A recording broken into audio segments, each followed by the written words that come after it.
mmemme ụbọchị ncheta ndị ọrụ agha nke afọ 2025 amalitela n'Enugu. Gọọmenti steeti na-ekwe nkwa ịkwado ndị ochie dike n'agha.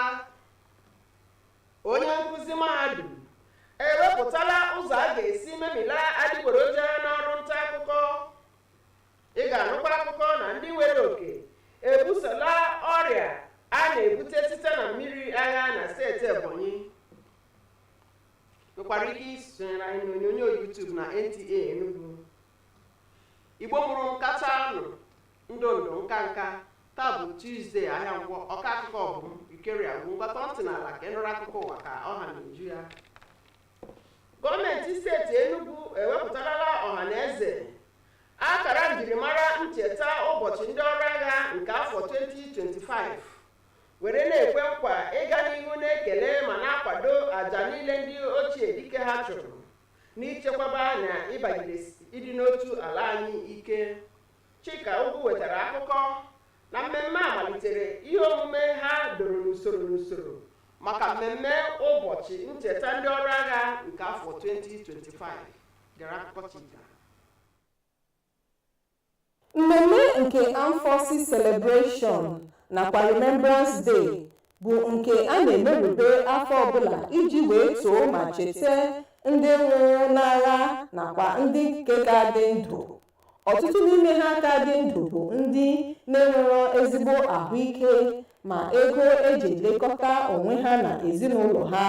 Ndị nke nwụrụ anwụ bụ ndị ụfọdụ ezinụlọ ha na-agabiga ntaramahụhụ kịta. Ya mere eji emerube ụbọchị a iji wee nyere ha aka ma cheta ahụhụ ha tara obodo Naịjirịa. Gọvanọ Peter Mba nke osote ya nọchitere anya ya bụ Ifeanyi Osai kwupụtara uchu gọọmenti ha dị ịkwalite ezigbo nchekwa ma kwee nkwa na ha ga-aga n'ihu inye ndị ahụ a na-echeta n'ezinụlọ ha aka maka enyemaka enyere obodo a ịhụ na ha nọrọ na udo. Gọvanọ gakwara ihu wee nye ha ego iji wee nabata nke akpọrọ Emblem nke afọ 2025. Onye ji ọkwa chairman Nigerian Legion Enugu steeti bụ Norman Igwesi gwara gọọmenti steeti a na ha dị njikere inye atụmatụ nchekwa steeti a aka ịhụ na ọ bụ ịgba ma rịọkwa enyemaka gọọmenti nakwa ndị ọzọ ịhụ na enyere aka kwalite ndụ ha. Ndị ọzọ si gọọmenti steeti a ndị Nigerian Army, Air Force, Enugu Correctional Facility nakwa ndị igwe ọdịnala steeti a kwuru okwu toro ndị Armed Forces ahụ ma tinyekwa ego maka enyemaka ha nakwa ịnabata nke akpọrọ Emblem nke 2025. Site n'Enugu, abụ m Chika Ugwu.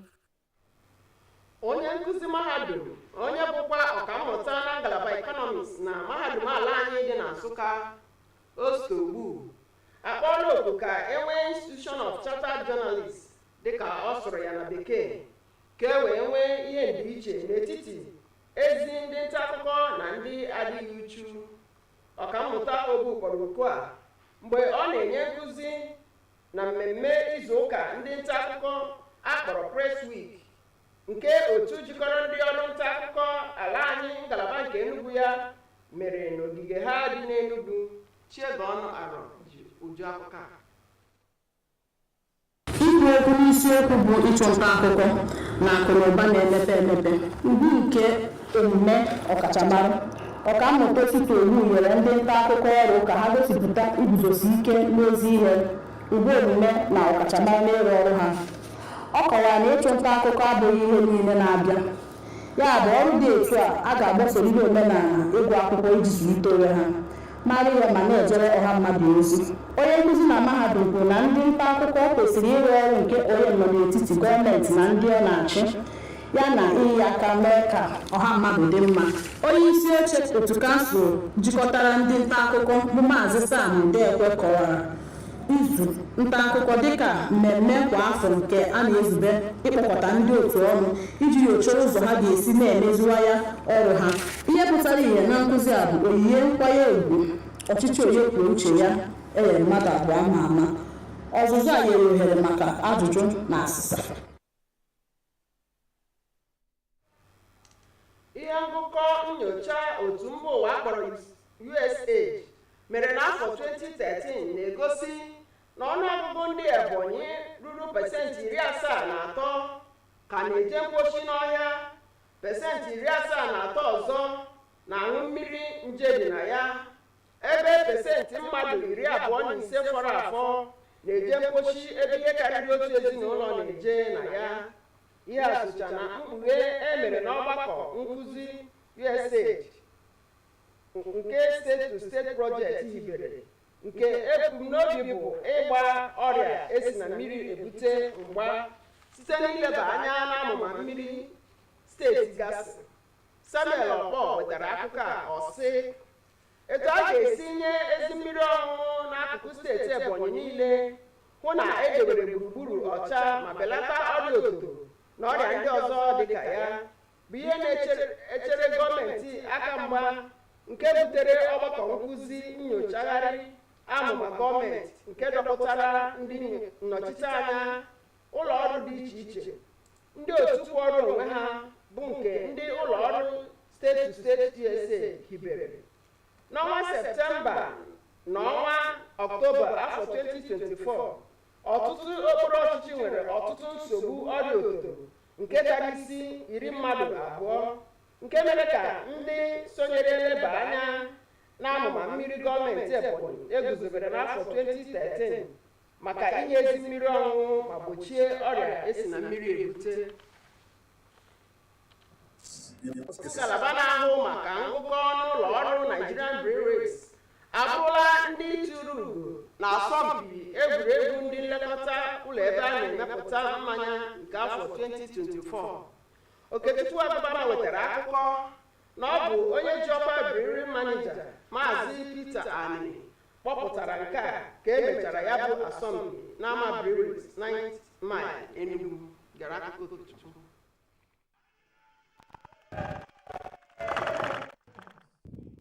Ngagharị a gosiri njikere ndị otu na-agba bọọlụ dịka ha na-agba mbọ ịtụrụ ugo na egwuregwu a.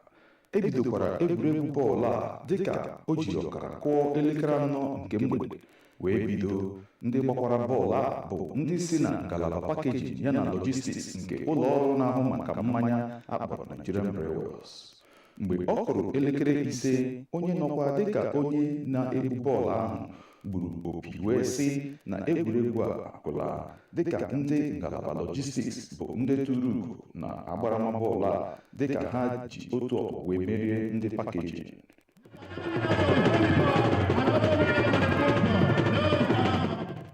Onyeisi ndị Nigerian Breweries sị na ihe mere ha ji bido ihe egwuregwu a bụ ka ndị ọ na-arụkwara ha ọrụ wee na-agbasi ike. O kelekwara ha maka otu ha siri kwanyere onwe ha ugwu kemgbe e bidoro egwuregwu a. Anyị na-eme ka ndị niile na-arụ na Nigerian Breweries amaala ka ha ọrụ ike site n'egwuregwu na asọmpi dị iche iche. Ibe anyị ji eme ewu na anyị ma na onye ọbụla pakeji ọ ya arụwa ọrụ ọfụma, obi adị ya mma, a na-akwụ ya ụgwọ, ịma na ịnụchabe ihe kwesịrị ego. Ya ka anyị na-asị, ịma na ị na-aṅụ mmanya anyị na-agba mbọ na-emekwa ka ị na-eme ihe a ga-eji wee ma na ịkwụchi. Ihe kacha pụtakarịa ihe bụ mgbe e nyere ha onyinye ruru ha.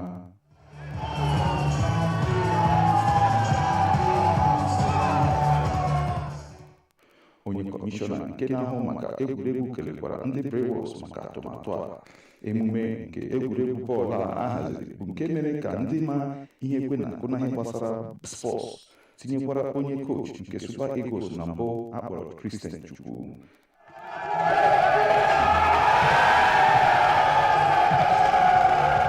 Sitekwa na Enugu, Okechukwu Agụbama, onye nta akụkọ.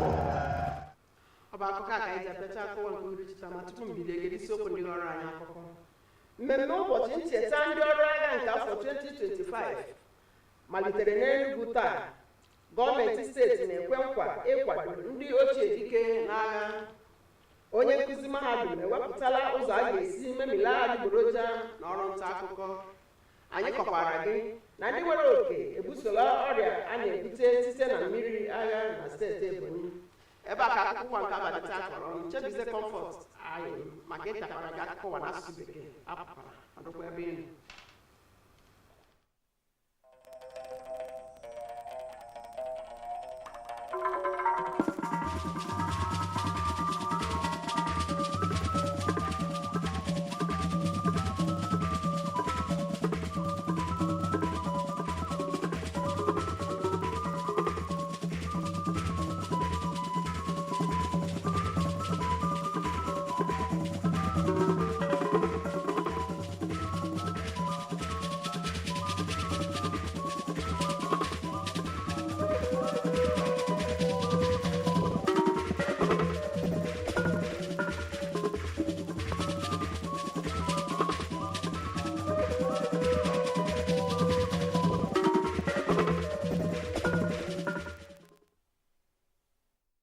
Armed Forces Remembrance Ceremony kicks off in Enugu State.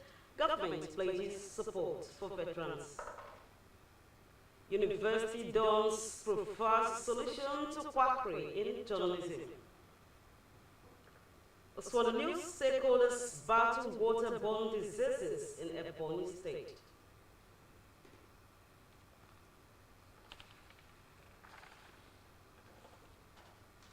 Remember, you can also join us live on our YouTube at NTA Enugu. Good evening and many thanks for joining us for this desk at 7. I am Comfort Ayin with the details. Enugu State Government has launched the 2025 Armed Forces Remembrance Day Emblem with a promise to continue to appreciate and support the sacrifice and roles the veterans played in protecting and fostering unity in the country. Chika will report that the event kickstarts activities outlined for the 2025 Armed Forces Remembrance Day celebration. Report. The Armed Forces Celebration and Remembrance Day is an annual event to remember and appreciate members of the armed forces still serving and the fallen heroes who died in line of duty. Many of these veterans are faced with life challenges, sick, bedridden, and unable to fend for their families, while families of the dead struggle to make a living. Reason for the event to appreciate and support them. Acknowledging the immense role the members of the armed forces have played in protecting and uniting the country, the governor reiterated his administration's commitment to strengthen security in the state, promised to explore ways to assist the Nigerian Legion. He also made financial donation to launch the Emblem, with a promise to implement other interventions. What we tried to do in the last 17 to 18 months is to make Enugu State convenient and comfortable, creating access to police service to every citizen, whether they are serving the way you serve, whether they are not serving, whether they serve in other capacity. Earlier, the chairman Nigerian Legion Enugu State Council offered the Legion's services in the fight against insecurity and partnership in other areas of interest. Our men are well trained and highly disciplined. Many of them were instructors with rare knowledge and have attended specialized military courses that will be of great benefit to the government's efforts in putting in place functional security in Enugu State. Goodwill messages and financial support came from representatives of the Nigerian Army, Air Force, Enugu Correctional Center, Traditional Rulers Association, and some other government functionaries. In Enugu, Chika Ugu, NTA News. A university don and a professor of economics at the University of Nigeria, Nsukka, Osita Ubu, has called for the institution of chartered journalists from all unserious ones. Professor Ubu made the call while delivering a lecture at the Enugu State Council's Press Week, held at the Press Center in Enugu. Chegonwaro report. Speaking on the topic, journalism in a developing economy, the dignity of professional practice, Professor Osita Ubu tasked journalists to exhibit integrity attitudinal change, and professionalism in the discharge of their duties. He explained that journalism was not an all-comers affair, and as such, practitioners must imbibe the reading culture to develop themselves, be knowledgeable, as well as serve public interests. The university dan said journalists should perform the role of intermediaries between the government and the governed, as well as help shape the society for the better. The real journalists in you know that this is a noble profession. That you have duty to society, duty to citizens. But that duty can only be achieved when you yourself have a duty to yourself. Chairman of the State Council of NUJ, Mr. Sam Udekwe, described the Press Week as an annual event aimed at bringing members together to explore ways of improving on their profession and honoring those who have distinguished themselves in their fields of endeavor. We need to come and look at ourselves.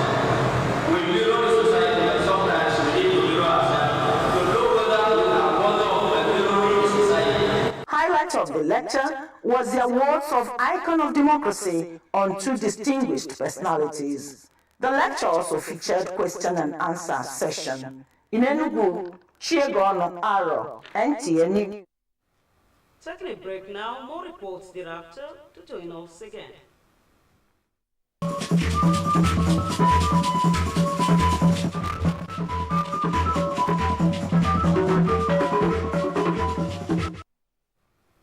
Moving on, stakeholders from 2013 Research Ebony Population Practice open defecation and another 73% drink contaminated water, while 25% of household members use latrines shared by more than one household.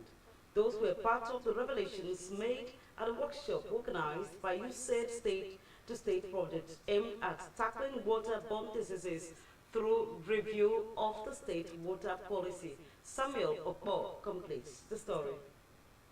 How to provide adequate water in all parts of Ebonyi State, ensure environmental cleanliness, and reduce cases of cholera and other related diseases were the existing challenges of the government that led to the policy review workshop, which recently gathered representatives of relevant ministries and agencies, civil society organizations, at the instance of the USAID state-to-state. In September and October 2024, several local government areas of Ebonyi State recorded cholera outbreaks where over 20 persons were reported dead, prompting participants at the workshop to review the existing Ebonyi water policy formulated in 2013 for potable water supply, as well as tackle all waterborne related diseases. The issue of water policy, the wash laws, has been a disturbing one to us, but today we can see that there is light at the end of the tunnel.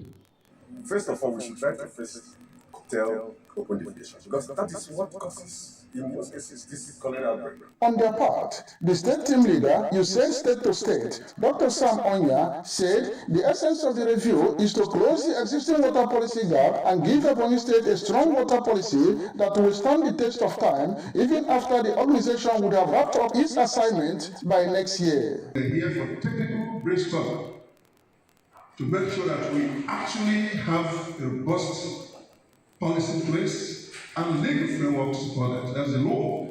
At the end of the workshop, participants were able to review the existing water policy in the state and subsequently drafted a law proposal that will be forwarded to the State House of Assembly for presentation and approval. In Abakaliki, Samuel Okpo, NTA News.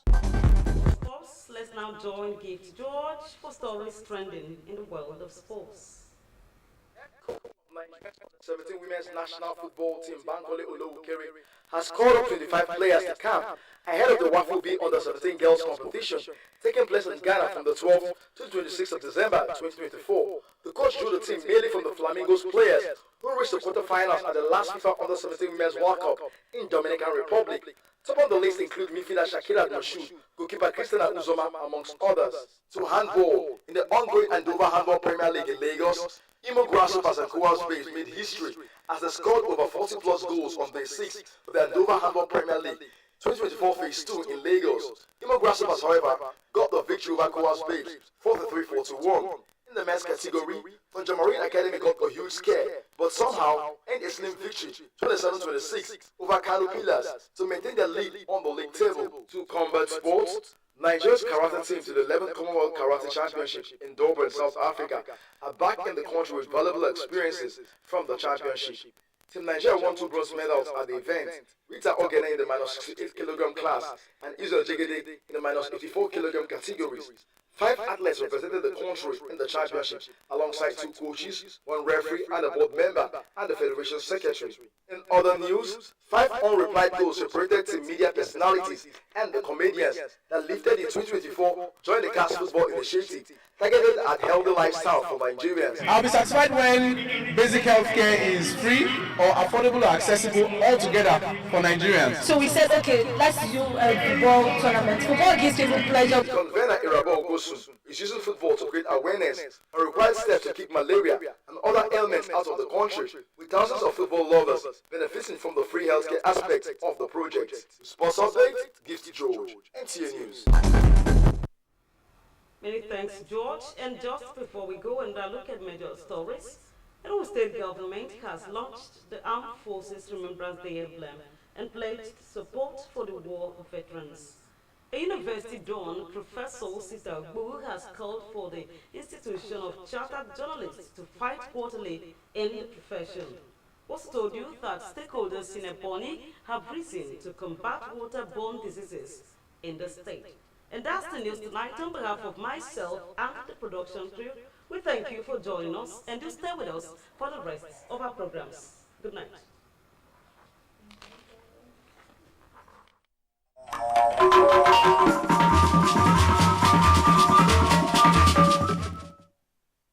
Some glad morning when this life is over,